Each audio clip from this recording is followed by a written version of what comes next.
Hello.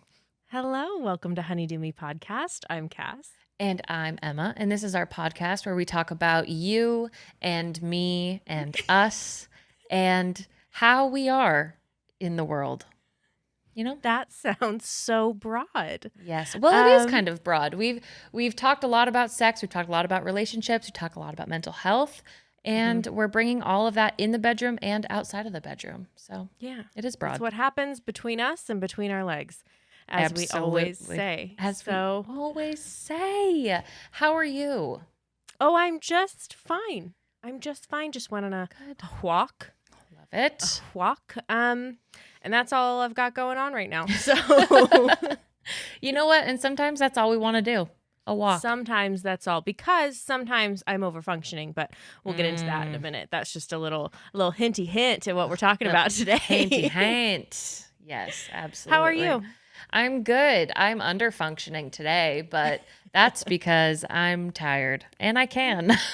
And you can. Yeah, but all in all, generally good. I mean, it's fall, right? And I know that doesn't mean a lot, but I like the cold. I like the colors turning, and it makes me feel cozy and like I can just stay inside and underfunction. I know that doesn't mean much. I'm not saying it means a lot. I'm just saying it means something. It just means something. It is what it is. Yeah, well, here we are. You hinted at overfunctioning, which is what we're talking about today with our amazing, beautiful, wonderful bestie, Victoria Albina. Do you know what overfunctioning is? Because I didn't. And by you, I mean you listener. I wasn't sure if you were talking to me or talking to them. It wasn't clear. But I also didn't know what overfunctioning was until V really broke it down for us. So very grateful for that. I think a lot of us can relate to everything that she talks about, and see how our people-pleasing and, emotional outsourcing tendencies get us into these situations where we are overworking ourselves in every aspect of our lives, not just in the workplace, but also in the workplace, but in our relationships, our friendships, our home life. Like, you might be doing too damn much. Yeah. And so this episode is permission to do fucking less. Do fucking less. And I feel like it ties in beautifully with Sarah Fisk's episode that we talked about with like quitting the good girl behavior and quitting being a people pleaser. And so I feel like these two couple really well together and also play into obviously our relationships, our intimacy, how all of these things that we do for other people, when it's not done so happily and so freely, it's usually done begrudgingly with a little with like a little bit of resentment, and how that affects our relationships. And I don't know, I found it very interesting. V always has a tendency to hit like the bottom corner of my ego, so I love it. Yeah, just tap right into it. So without further ado, we will let V do the rest. Goodbye. Goodbye. Hi, my name is Victoria Albina. I use she, her pronouns. I live on occupied Muncie Lenape territory, also known as the great state of New York. I am a functional medicine family nurse practitioner by training. I am also a master certified somatic life coach, which means that I've been studying and training in somatics, or body-based practices that use the nervous system, for over 20 years, which is kind of bananas. I am a somatic experiencing practitioner, which is Peter Levine's institute, and I am the host of the free podcast Feminist Wellness. What else? I think that's all my words. Sure. All of them, all of our favorite ones to hear. So many words. So many words. Yeah. Well, we're having you. Well, you're also our bestie, which you forget to add in your intro. Listen, it's just so implied. It's it's so just written in the stars. I don't ever need to say air we breathe.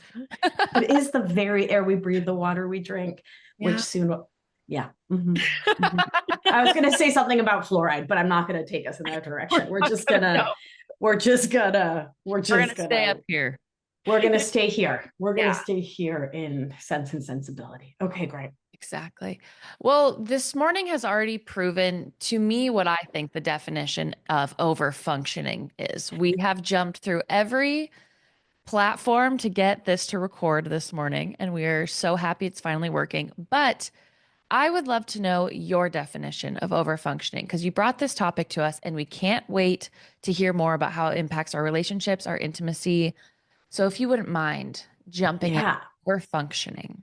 Yeah. So I'm going to, typical me style, answer your question by circling around your question for about 6 to 12 hours. So it's like landing at JFK in a thunderstorm. Here we go around Here Brooklyn. we go. So I always had codependent, perfectionist, and people pleasing habits, but all of those words, to be concise, gave me the ick. None of them felt like me because I sure wasn't perfect. No one was pleased with me. And codependent, I wasn't married to a drunk, right?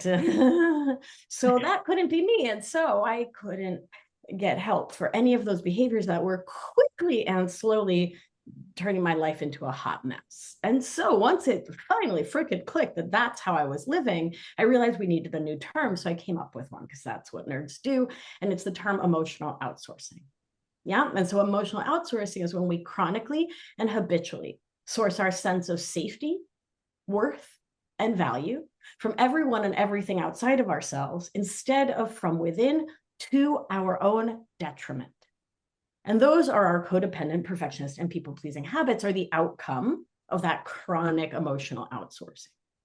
When we are behaving in this way, we need to prove to everyone all the time that we are so important. Please don't kill us. Don't throw us out of the village. Don't leave us on a mountaintop to die, cold and alone. Please value us. Please keep us safe.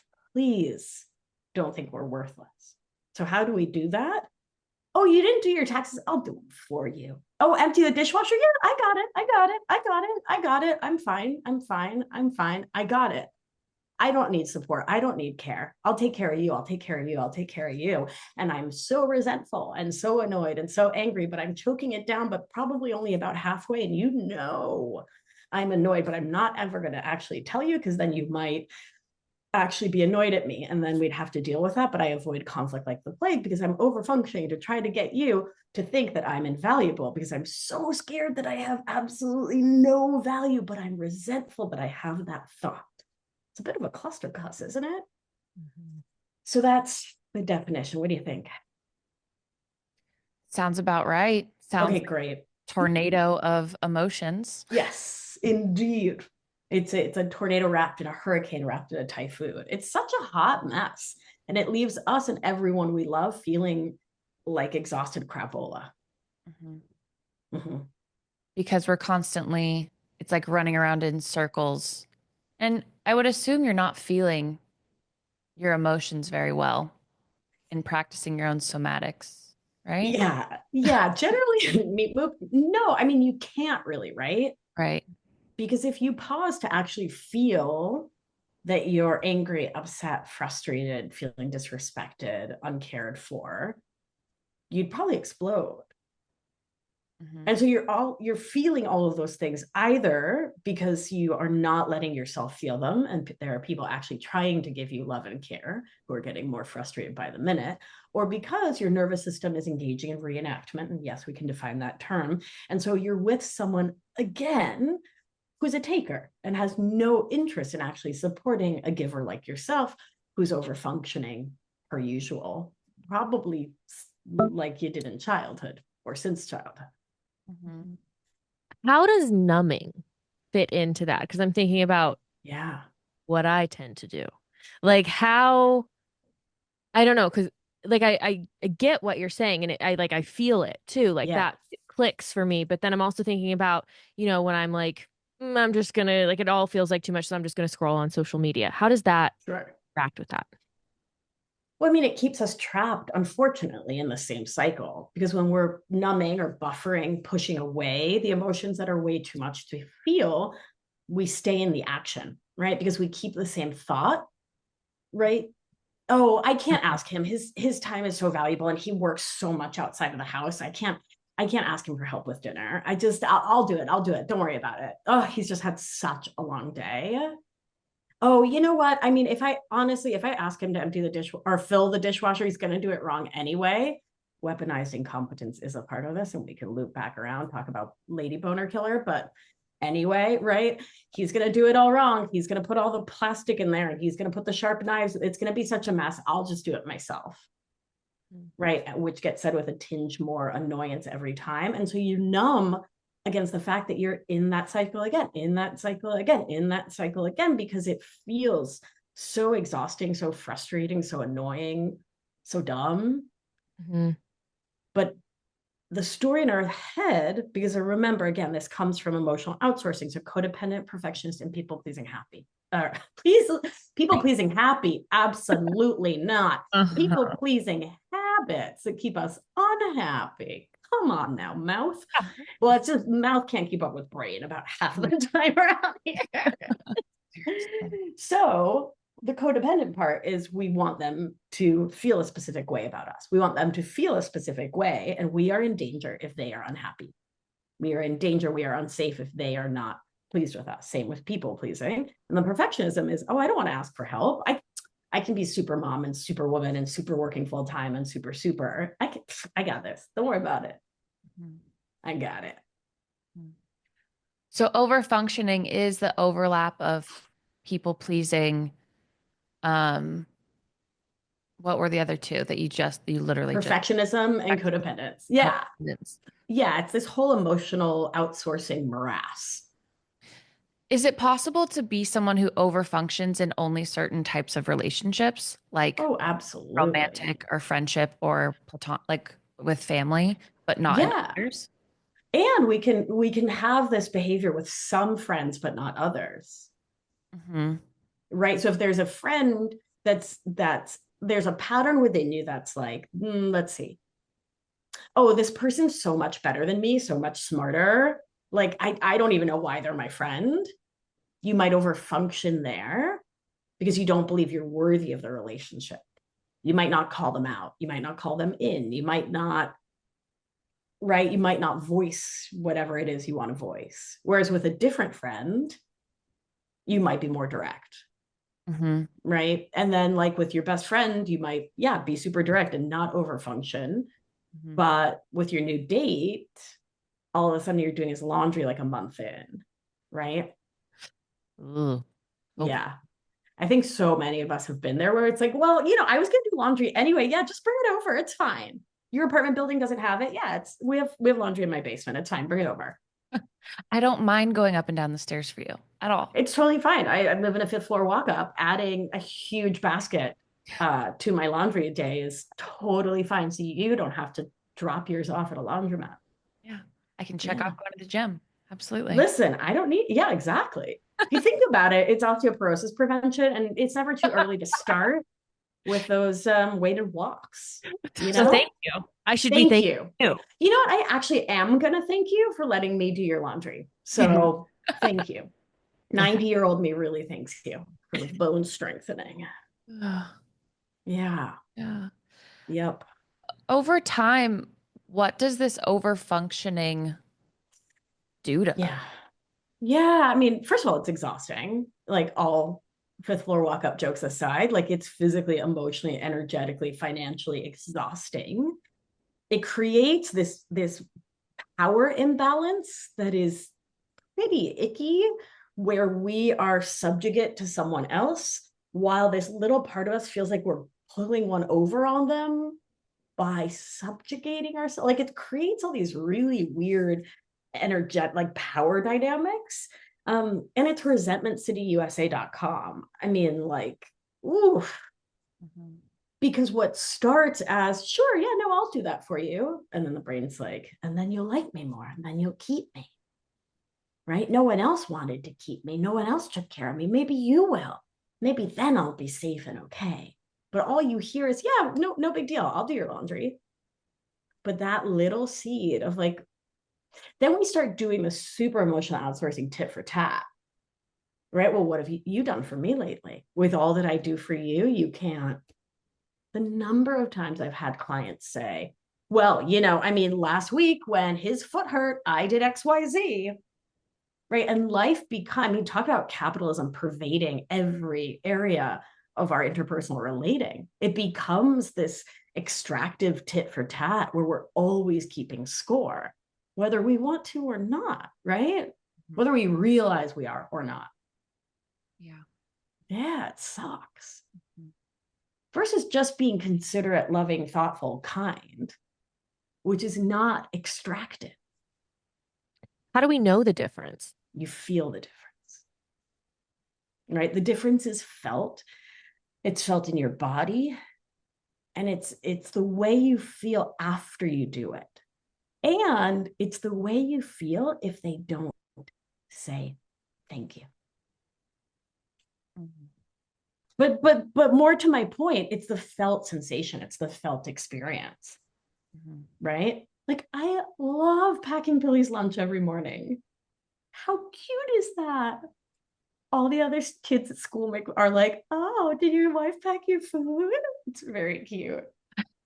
And I love to do it. It's not over functioning, right? The joy, like, look at my cheeks, listen to my voice.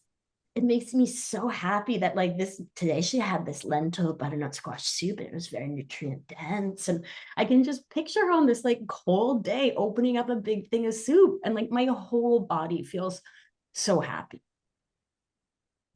But if I had skipped my workout, not called my best friend, if I had put me aside again and again and again and again from obligation, I probably wouldn't be Captain Giggle Pants. Right? Like, take that title away. Mm-hmm.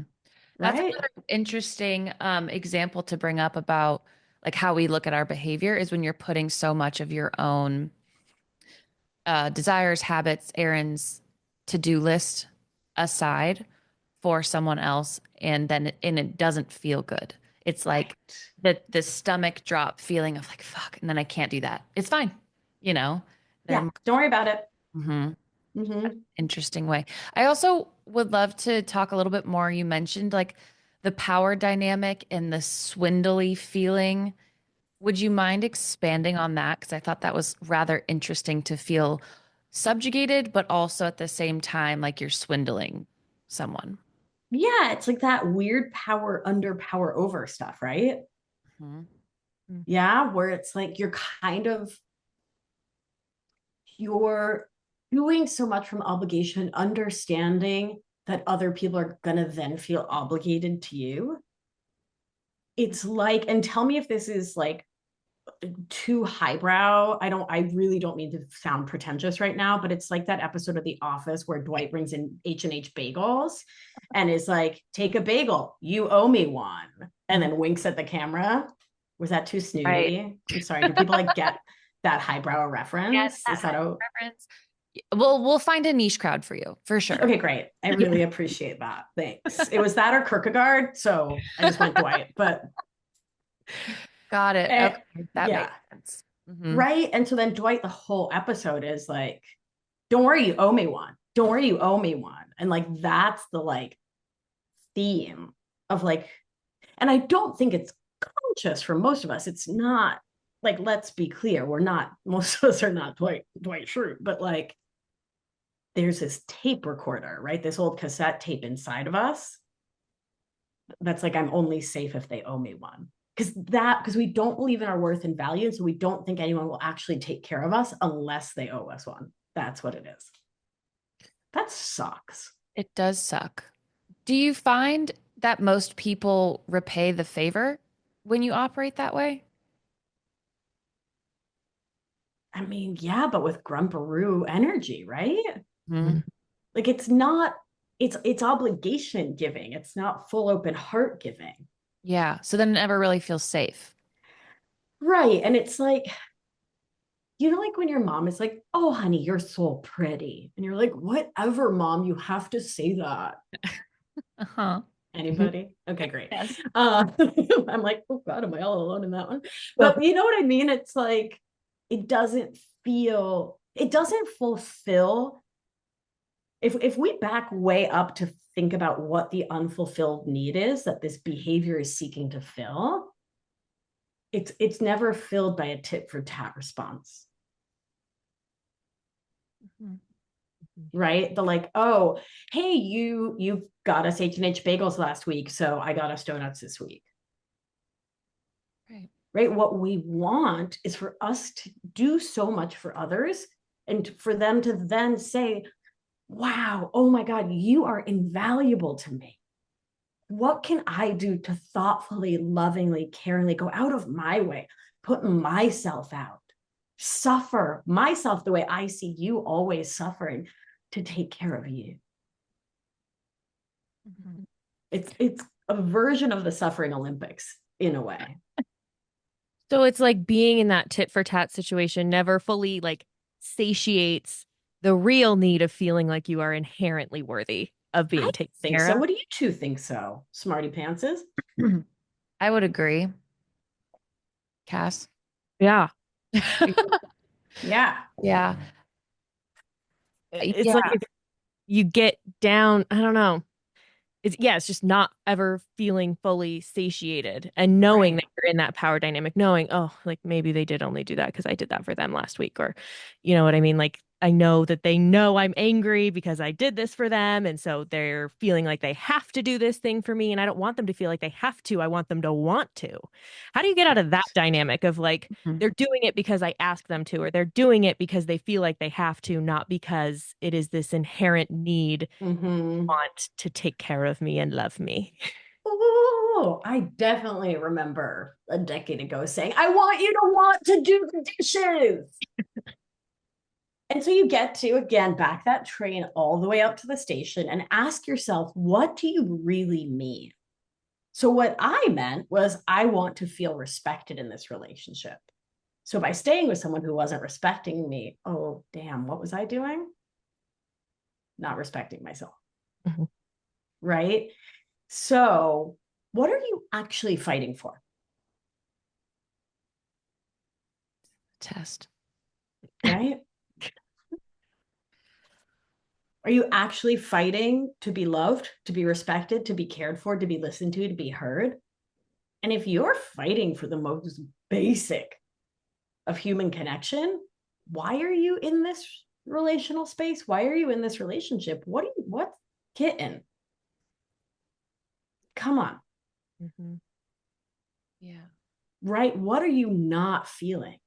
And is it because you're blocking that feeling, or is it because you've really asked this person like every day for the last year to help with XYZ, and they make a begrudging little kid, oh, fine, I'll help with the dishes. And the need is to be with an adult who's an emotional adult. Mm-hmm. Right. How do you know if you're blocking it? Listen, this is the broken record portion where I say somatics, right? Because how else are we going to know it, right? Our brains are amazing. I have spent so much money on my brain, so many years of study, but they are subjugate to our conditioning and socialization. That's where all of those stories about what a good girl does, and a good wife, and a good mother, and a good employee, and a good, right? That all lives in our brains. The body holds those stories differently. And so it really becomes about remembering how to hear the language of our bodies, how to hear our bodies talking, and to have trust and faith in ourselves and what we hear when we hear it. So when the body says, this isn't working for me, we can trust that voice, and we can have that intimacy with self through the body that allows us to take action while doubting our doubts and while loving what we love. And what I want us to love is self, is mutuality, reciprocity, interdependence, mutual respect, kindness, generosity, trust. You see where we're going? Mm-hmm. And when that's what we love, and we doubt the doubts between us and receiving that, us and giving that, then we have clarity. Oof. Talk about highbrow. I mean, listen, listen. I was actually just talking to my therapist about blocking certain things. Mine is revolves around dating, how it's like the example she gave is like if you're going to walk in the room and not be open to, changing your experience, to having these interactions, to having these like healthier relationships, and like stop walking, don't walk in the room then. You might as well have not have been there if you're not going to be open to, these relationships. Anyway, that reminds me of blocking the change in dynamic between someone who overfunctions and the other person in the relationship? Like, is there a fear of changing because you're afraid of getting your needs met? I don't know where I'm going anymore, but No, I think I'm tracking you, Cass. You tracking? Yeah, I think so. Are you saying like you're afraid of changing the dynamic because what if like it doesn't work out the way you want it to? Like you're not like if you bring up a change in the dynamic, you stop over functioning, you stop people pleasing, you stop doing all of these things, the tit for tat relationship. Like right. what if you still don't get your needs met in the end? What if they So, yeah, but it's so scary because you're either with your husband or you're with your partner or you're with your best friend. And it's like, okay, but if I stop over functioning, sure, I trust this person and maybe this will go great, but also this could ruin everything. And like, what if you're just not ready to? Well, then if you're not ready to, then don't. Yeah. But oh, I say this with every ounce of love in my heart. And if you're new to me, I am a compassion bunny head to toe. So please hear it through that lens. Stop fucking complaining that. Do you see what I'm saying? Because you're making yourself fucking miserable. And then I do so much and nobody does for me. And I'm please stop torturing yourself, my sweet angel. If you're not ready to shift it,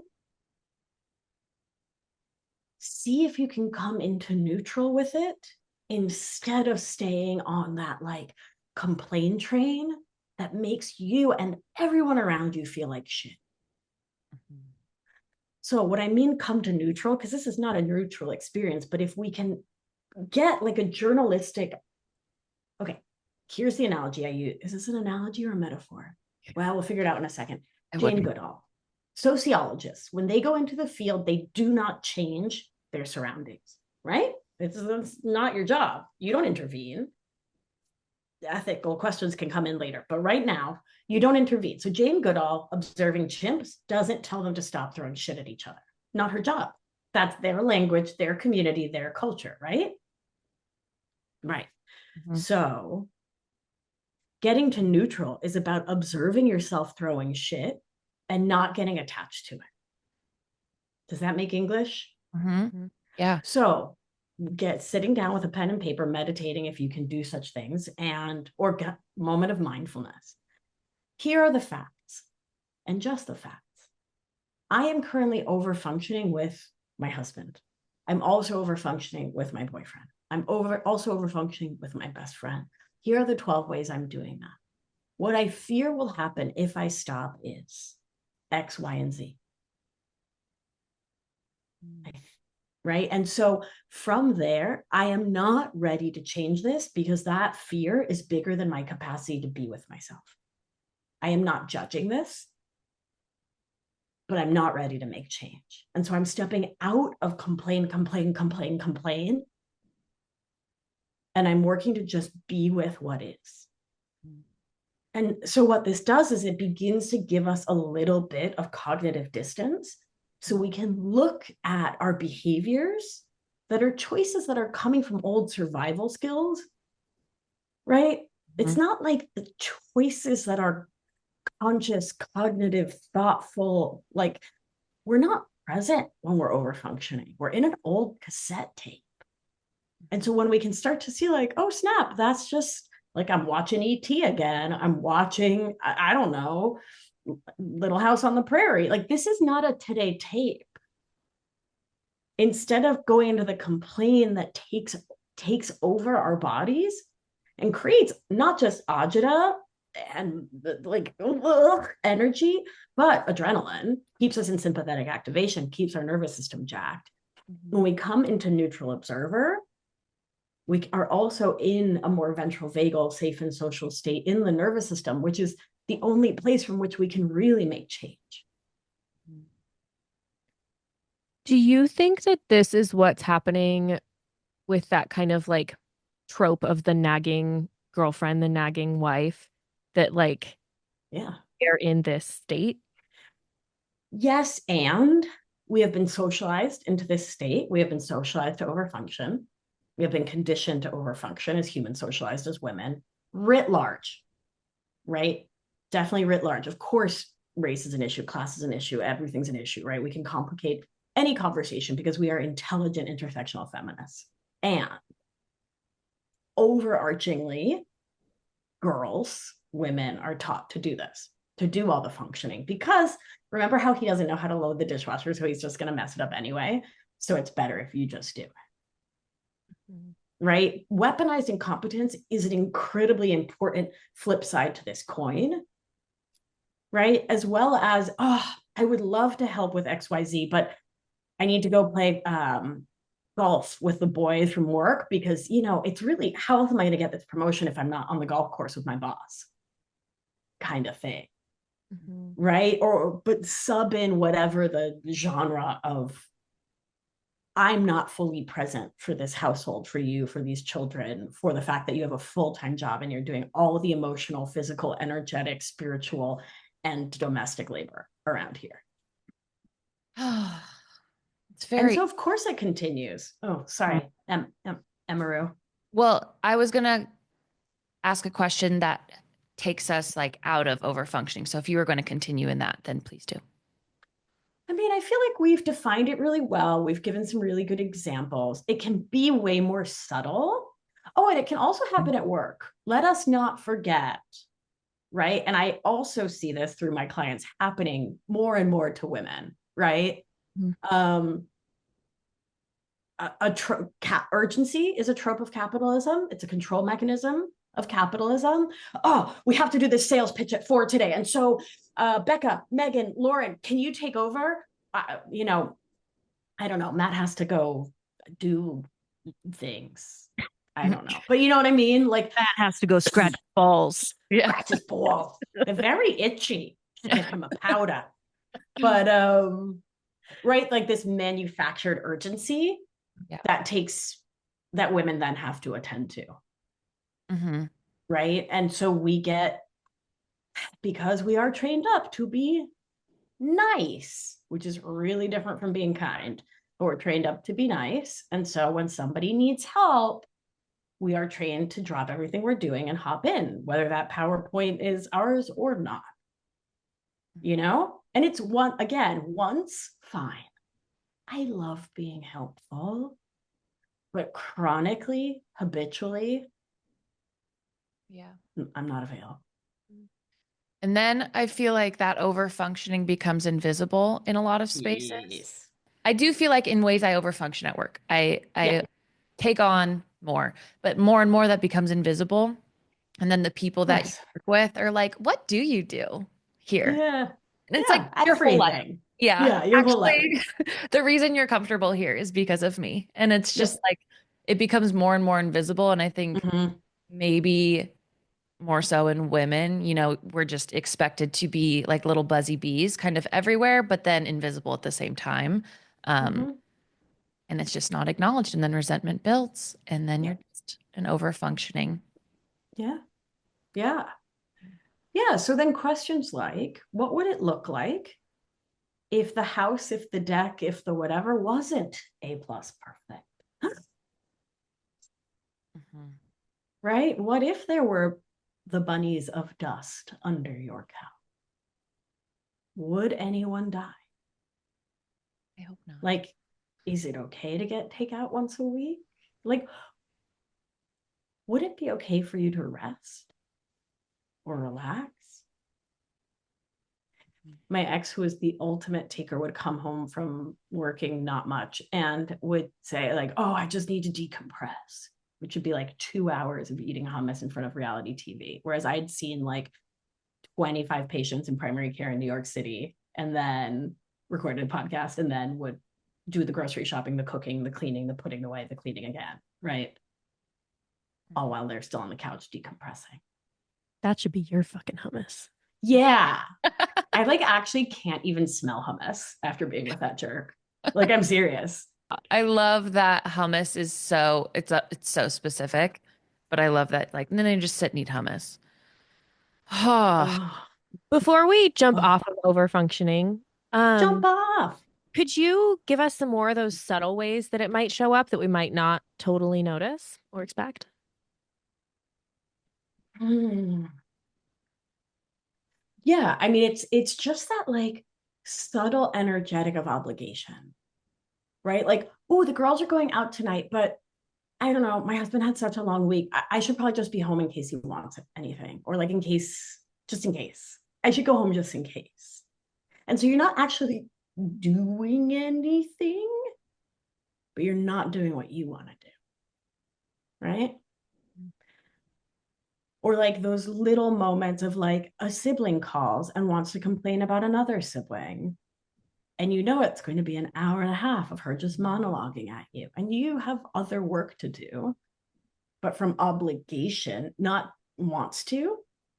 Instead of putting any limits on it, you just let it happen over and over and over again. Right? So sometimes we're not actively doing, but what we're giving is our time, our freedom, our energy, our internal resources. And studies show that if you're doing one thing, you're not doing another. And so if you're right, physics, it's shocking. But if you're sitting there listening to her on the phone and you need to be present enough to go, man, that sucks every like 3 minutes, you're not going for a run or doing yoga or reading a book or taking a bath or sitting and staring at your own toenails. Those Okay, are great. great examples too, because they're things that feel like outsourcing, um, Right. that you don't necessarily, or I wouldn't like picking up the phone and having the conversation that you don't totally have time for, or going home and making sure that the one person who isn't doing much also wants you to not do much, or, you're just Right. there in case. Right. You're just there in case. Yeah. And those are Yeah. great examples because they do feel like your choice and your whole heart's in it, but at the same time, it could be things that are draining you. Um, Yeah. like a little leaky Yeah. tail. It also makes me think about when we have a conversation with someone that we know we don't have capacity for. Like if somebody wants to like really dump on you, or just like, oh, I really have to talk about this traumatic thing, or I really have to talk about like how stressed I am about this, or I'm going to talk about my body and how much I hate my body. And it's like you're not in a space to hold that, but you're like, I should just be there for them. And it's like they're triggering your body issues. They're like making you think about like that horrible thing you went through or whatever, or just like activating you. And you're like, Right. I should just be here for this. Right. They need me. I'm Right. like, they trusted me. They Right. trusted me to bring this to me. Like, I should just sit and I'll deal with my stuff later. And then you Right. deal with it later. Right. And like, again, patterns, right? Like there are times we rally. Someone's entire family was eaten by Godzilla. Right. I'm probably going to rally to be on the phone with them, even if I feel like shit. You be there. Because again, studies show that tends to happen just the once. If it was the entire family, you know what I mean? Yeah. Just again, math. But like, yeah, that friend who has a weekly crisis, or we all have that friend who seems to like almost manufacture crises, like the sky is falling. I'm not answering Chicken Little every week, you know what I mean? Yeah, Mhm. absolutely. Yeah. And so the only way I was going to transition out of Yes. overfunctioning as a way to wrap up was something that you already kind of touched on, which was the ways in which we allow ourselves to release our overfunctioning behaviors, um, Yeah. when we feel like we're in a space to do so. So, like with a partner, not overfunctioning to do the kitchen, the dishwasher, all of these things. Like, how do we like slowly but surely release overfunctioning behaviors? Yeah, we do the work to allow ourselves to receive love and care, which can be incredibly challenging. Yeah. Like all joking aside, is very prickly, very challenging. Like our shoulders go up to our ears. It's really challenging to the nervous system for so many of us. And it's by doing that work that we create the capacity in our nervous system to do the thing we actually want to do, which is to be with givers. Right? Givers should be with givers. Like that's where the magic happens, right? Mhm. Um, and so as we do that work, then we can ask for what we want and need with a consciousness and an eye towards, is this person ready, willing, and able to meet me for what I want and need? Givers with givers. Givers with givers. Oof, it is so amazing. I gotta tell you, I love being with a giver. Yeah. It's the bestest. And it makes me want to give so much more. Yeah. Well, if you're just pouring into each other's cups, you've always got a cup. Amen. Got a lot of full cups. A lot of full cups. Yeah, that's right. Mine and Cass's new emoji that we send back and forth to each other is just the one full cup of milk because she accidentally sent it once. Okay. Now we feel like it's a great like symbol of what we want. Full cups of sweet energy. To you is you're just friggin' amazing. Oh yeah. Right? You. Yeah. All right. So do B plus work. Everything doesn't have to be A plus all the time. Start to do that huge, important work to step out of that white supremacist, white settler colonialist, capitalist framework that says your worth and your productivity are the same. They are not. Right? Some of the kindest people on the planet have very dirty kitchens. Right? Who cares? Maybe not dirty. Don't get botulism. But do you know what I'm saying? Your spices don't have to be alphabetized all the time. But keep the E. coli to a minimum. But like let yourself B plus work and really get neutral if it's overwhelming. And ask yourself what unmet needs you're trying to fill by filling everyone else's cup. Bring yourself some compassion, some care, some love, some gentleness. Try giving to yourself like everyone else. You gave us the best just now. Thank you so much. Listen, it's always a pleasure. Yes. Darling. Such a pleasure. Where can our listeners just keep on connecting with you? And is it too early to plug your book? Oh my goodness. Okay, so my book is called End Emotional Outsourcing, a guide to overcoming codependent, perfectionist, and people-pleasing habits. It's being published by Hachette. It comes out in like October of 2025. I don't have like the things yet, like the pre-ordery that'll happen in the spring, and I can't wait, but put it in your brain. It's very exciting. Excited. Thank you for asking, Katharewski, you cutie pie. Where can you find me for now? Podcast is called Feminist Wellness. If you go to victoriaalbina.com/honeydome, you can download a special suite of meditations, inner child exercises, nervous system regulating exercises for you on the house to say thank you for listening to this amazing show.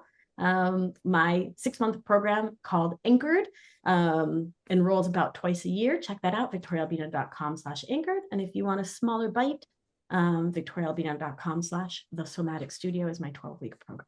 See what I mean? I mean, there's just no escaping the magnifying glass that Victoria puts on my feelings.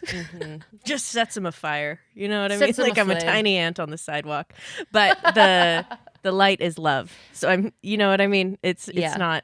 It's love and light for sure. Yeah, absolutely. For sure. It just hurts a little. As fire does. Yeah. Thank you, V, for coming back on. And thank you to our honeys for hanging out. Yeah, you can head on over to Apple Podcasts to rate, review, and subscribe to Honey Do Me. You can leave us a written review, rate us on Spotify. If you ever have a topic or a question you want answered, you can go to the links in our bio at Honey Do Me Podcast on TikTok or Instagram and submit that there. You can email us at honeydomepodcast@gmail.com, and you can give the person to your left a big old kiss and say hi from us. And say hi from us. Give them a little pat on the booty and say, Honey Do Me says hi. Hi. All right. Well, with that, we love you. We love you. Bye. Bye.